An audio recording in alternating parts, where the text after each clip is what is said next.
Okay, so we are here today to talk about PERA.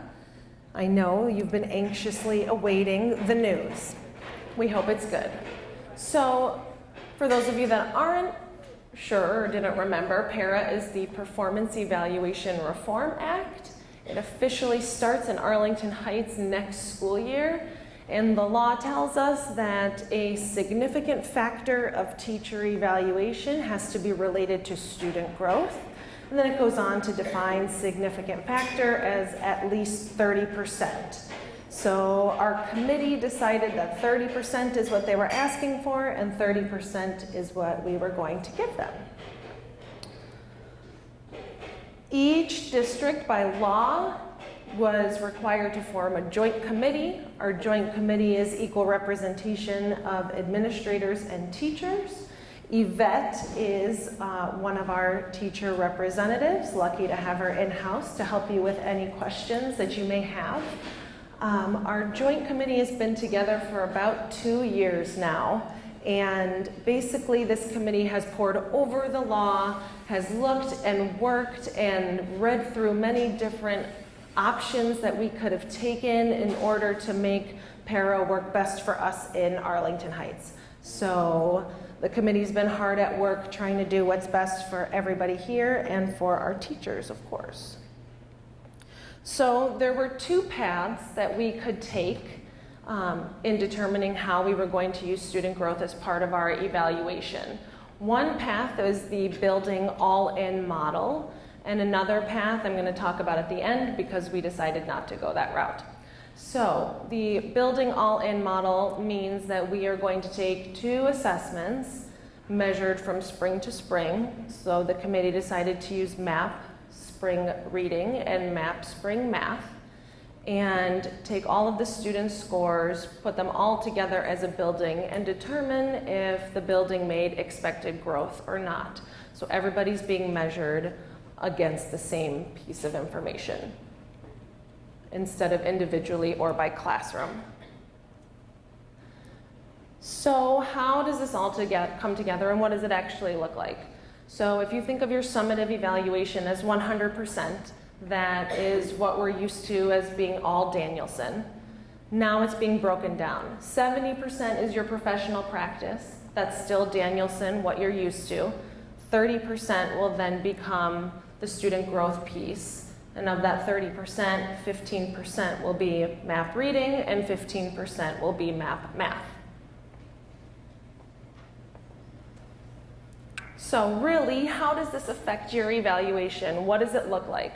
So here's our handy dandy chart. When the committee sat back and decided to go with MAP testing as our student growth component, we looked historically at our building level data. Are we making expected growth? And every building, every year that we have been collecting this information has made proficient growth. That is our expected growth. So if you look down the left-hand side, if you go to proficient and you go across the row of proficient, it matches exactly what your professional practice rating would be. So if you were an excellent teacher, according to Danielson, and our student growth is proficient, as it has been historically, you would end up with an excellent overall rating. That's how this chart works. The outliers are where you're going to find some changes to the overall summative piece. For instance, if your teacher practice is excellent, but the school performed unsatisfactory in student growth, meaning our MAP growth was so statistically significantly negative that it would score unsatisfactory, then your rating would go from excellent to proficient. Again, this is a very highly unlikely possibility. Again, we looked back at our data, we poured into it. On the building level, this most likely will never happen. Now, the committee said, we believe that, we feel very strongly about that, this looks great, but what if by chance something crazy actually did happen? Well, we wrote into our plan that we would get together, we would have some conversations and determine what would have to happen next if that were to happen. Again, we really don't think that would, but we made sure we wrote a backup plan just in case. So this slide is very detailed. It's just another visual representation of what we're talking about today. So the law states that we have to break teachers into categories and to try to have as few categories as possible. If you look across the bottom row, there's a special category. It's category I. That's for psychologists, social workers, certified school nurses, and SLPs. According to the law, student growth is not part of their evaluation, so they will be 100% professional practice. Everybody else, so we're looking at category D, which would be 6-8 gen ed and special ed, ELL, tier 2 teachers. Category F, 6-8 specials, and then category H, which is going to be your non-classroom based specialists, so ELF, Tech, LMC. Those are the categories for you guys. The first column is our professional practice. Again, Danielson, what we're used to, 70% of the summative. The next column is the student growth piece, that first 15%, and that will be all school reading map. Skip that next mid-year column for a moment. The second 15% is all school math map, and then we have that last column. So just another way of looking at it. I skipped the 2 mid-year columns because, again, the law tells us, okay, you have to assess student growth, and now you have to have some sort of mid-year assessment that you have planned to check in on your growth to make sure that you're on the right track. Okay, so this is where, if you think back to our assessment meeting that we had last month, we had to come up with some mid-year assessments. We really tried to look at what we have and what's available, what we're already doing or maybe just started doing this year that could satisfy this portion of PERA. So with that, we have that Ames Web reading CBM that we talked about doing 6 through 8. That is going to satisfy our mid-year portion of the map reading. And then we have MCAP that will satisfy the mid-year portion of math map. Now, we have to have those on our schedule. We have to do them. We don't have to report those scores anywhere, and we don't use those scores as part of the student growth piece of the evaluation. We just have to have them documented. And again, we thought as a committee and across several committees, the best 2 that we had available to us that we were familiar with. The other piece of the puzzle that I wanted to mention is that nowhere within PERA does PARCC come into play. PARCC we have pushed off to the side as its own entity. The committee feels like there's a lot up in the air with PARCC. We don't know how long it will be here. We only have 1 year of baseline data. We really need some more information before we would feel comfortable putting it into anything that was PERA related. So as we talked about last month, we have a spring to spring growth model. We're dropping that fall map.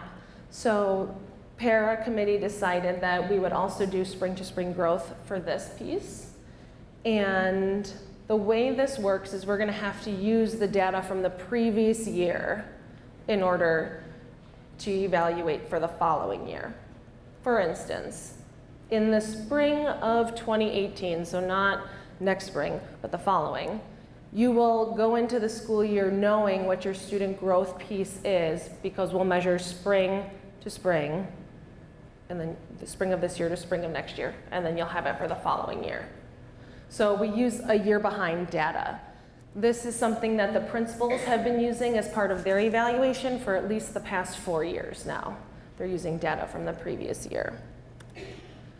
So we didn't do spring map last year. How is that going to work for this year to have data in order to comply for next year when we actually are starting with PERA?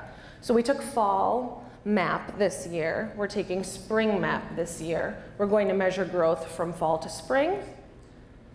In May, this spring, you will know, everybody in the school that's being evaluated next year will know what the student growth piece is by this spring. So we're hoping to always inform you this spring for the following year. So you'll go into the school year knowing what your student growth piece will be as far as evaluation goes. Okay, so how are we actually measuring student growth? What does that look like?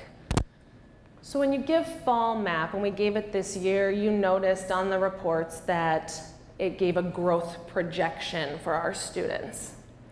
Now, NWEA uses one score to determine what the growth projection will be for that student in a year's time.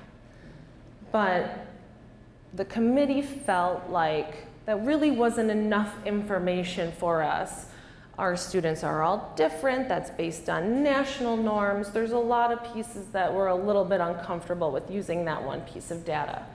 So there's a data group that we work with called ECRA, and they have managed some of our previous data. And what they do is a little bit different. It's a little more complex, but it's much more individualized per student, which we felt was really beneficial. They take individual student past performance, multiple pieces of data, and they put it all together, and they determine what they project student growth to be on an individual basis based on all of those pieces of data. So we know that we have some students that make minimal growth over time. We know we have some students that have maybe made some larger growth and then smaller growth, so on and so forth. They're going to project something that's much more accurate than NWEA would because we have more data points. So what they project versus the actual growth of our student, that's what we're measuring, the difference between the two. That's considered their growth. Okay?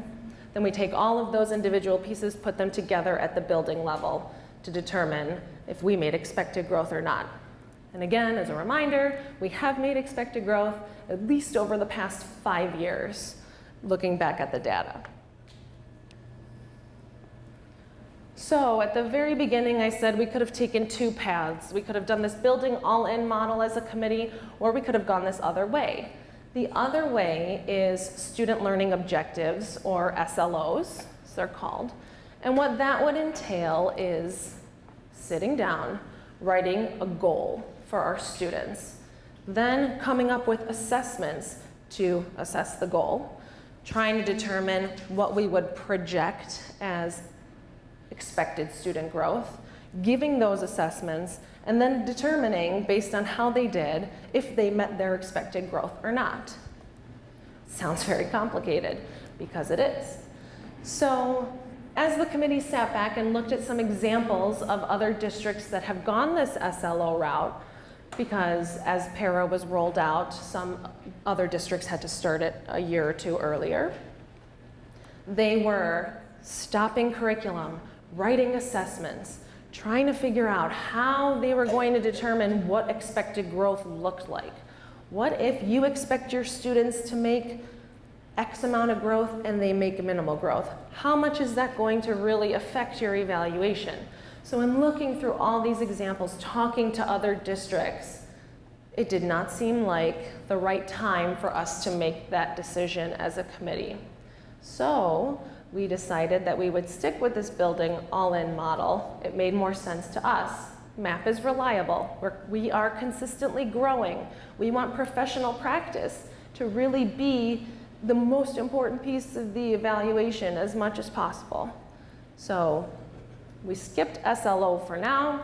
We think that it's a great idea to have common assessments, to be able to use that information to help drive and inform some of our instruction, but it seems like a short time window with a lot of pressure in this arena of PERA. So we decided against that. And that is PERA overall.